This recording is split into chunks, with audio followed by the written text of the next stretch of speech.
हाँ तो चालो मित्रों हूँ आज एक बीजी वीडियोनी शरूआत करूँ छूं।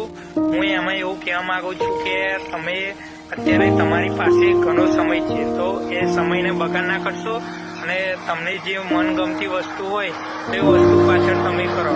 बाकी तमारे थोड़ा टाइम भरी कोईनी गुलामी करवी पड़शे अने जिंदगीमां गुलामी करवी कोईने गमती नथी केम के अत्यारे गमे तेवी नौकरी होय एना पाछळ माणसने गुलामी तो करवी ज पड़े छे। અને તમારે ટાઈમ છે તો અત્યારે તમારી મનપસંદ વસ્તુ કરો અને સમયને બગાડ કરશો તો પછી તમારે ગુલામ તો બનવું જ પડશે। બાકી તમારી જોડે બીજો કોઈ ઓપ્શન નથી। એટલા માટે તમારે કંઈક જિંદગીમાં કંઈક બીજું કરવું હોય તો તમે કરી શકશો। બાકી ફરી તો આપણી જોડે સમય નહીં રહે અને મજબૂરી થઈ જવું પડશે કે નોકરી કરવી જ છે અને નોકરી નહીં કરવી હોય તો તમારે કરવી જ પડશે।